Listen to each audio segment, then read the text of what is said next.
اما بعد، سب سے پہلی چیز اذان، جب اذان ہوتی ہے، بھولنا نہیں جو کہہ رہا ہوں، اذان ہوتی ہے تو جو آدمی اذان کا جواب دے، اذان کا جواب دینا معلوم ہے نا، اللہ کے نبی صلی اللہ علیہ وسلم نے فرمایا کہ جو بندہ اذان کا جواب دیتا ہے دخل الجنہ، وہ شخص جنت میں داخل ہو۔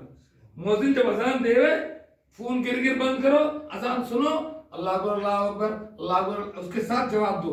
جب وہ کہے حی علی الصلاۃ حی علی الفلاح تو کہو لا حول ولا قوت الا باللہ۔ آقا نے فرمایا کہ جو شخص مؤذن کے کلمات کا جواب دیتا ہے دخل الجنہ، وہ شخص جنت میں داخل ہوگا۔ ایک بات ہوئی، ابھی پھل پلٹ کے پوچھوں گا۔ دوسری بات، اذان کے بعد کی دعا، اذان کے بعد دعا پڑھنا ہے۔ اللہم صلی علی محمد وعلی آل محمد کما صلیت علی ابراہیم وعلی آل ابراہیم انک حمید مجید، اللہم بارک علی محمد وعلی آل محمد کما بارکت علی ابراہیم وعلی آل ابراہیم انک حمید مجید۔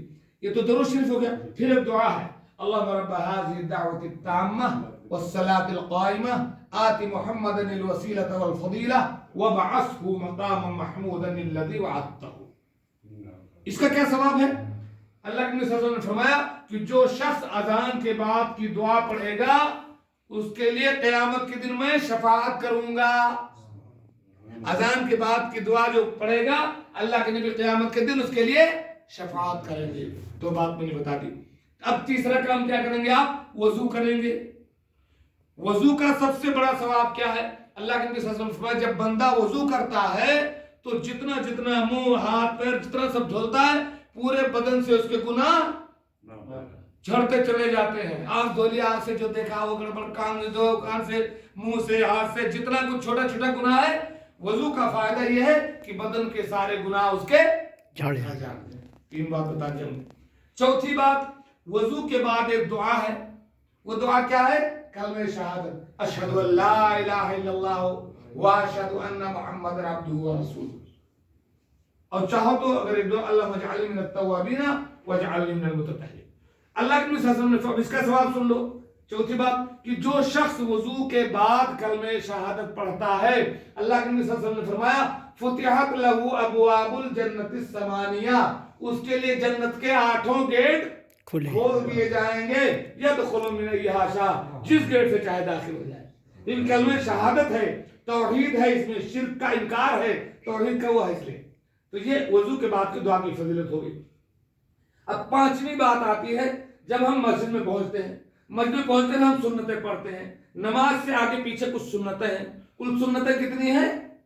مؤکدہ سنتیں 10 یا 12۔ فجر سے پہلے 2، ظہر سے پہلے 4 یا 2، ظہر کے بعد 2، مغرب کے بعد 2، عشاء کے بعد 2۔ اس طریقے سے 10 یا 12 رکعات سنتیں تاکیدی ہیں۔ اس کا ثواب کیا ہے؟ اللہ کے نبی صلی اللہ علیہ وسلم نے فرمایا فرض کے علاوہ جو سنت مؤکدہ کی پابندی کرتا ہے بن اللہ لہ بیتا فی الجنہ، اللہ اس کے لیے جنت میں ایک مکان بناتا ہے۔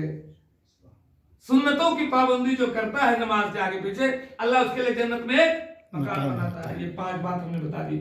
اب آتی ہے باری فرض نماز پڑھنے کی۔ فرض نماز جب ہم پڑھتے ہیں تو فرض نماز میں تکبیر کے بعد سب سے اہم چیز کیا ہے؟ الحمدللہ رب العالمین، سورہ فاتحہ۔ یہ نماز کا رکن ہے، اس کے بغیر نماز نہیں ہوتی ہے۔ اس سورہ فاتحہ کا ثواب کیا ہے؟ اللہ کے نبی صلی اللہ علیہ وسلم نے فرمایا کہ جب بندہ سورہ فاتحہ پڑھتا ہے تو اللہ تعالیٰ بندے سے بات کرتا ہے۔ ایک بات بندہ کرتا ہے، ایک بات اللہ کرتا ہے، ایک بات بندہ کرتا ہے، ایک بات اللہ کرتا ہے۔ الحمدللہ رب العالمین، اللہ تعالیٰ کہتا ہے حمدنی عبدی، بندہ کہتا ہے الرحمن الرحیم، اللہ کہتا ہے اثنى علی عبدی، بندہ کہتا ہے مالک یوم الدین، اللہ کہتا ہے مجدنی عبدی، بندہ کہتا ہے ایاک نعبد و ایاک نستعین، اللہ تعالیٰ کہتا ہے ھذا ما بینی و بین عبدی، بندہ کہتا ہے اہدنا الصراط المستقیم صراط الذین انعمت علیہم، اللہ تعالیٰ کہتا ہے وَلِعَبْدِي مَا سَأَلَ، میرا بندہ جو مانگا میں نے اس کو دے دیا۔ تو سورہ فاتحہ کا سب سے بڑا ثواب کیا ہے؟ کہ بندے سے اللہ تعالیٰ بات کرتا ہے۔ ابھی میں پوچھوں گا تو یہ جواب دینا، بات کرنا ہے۔ اچھا سورہ فاتحہ ہو گیا۔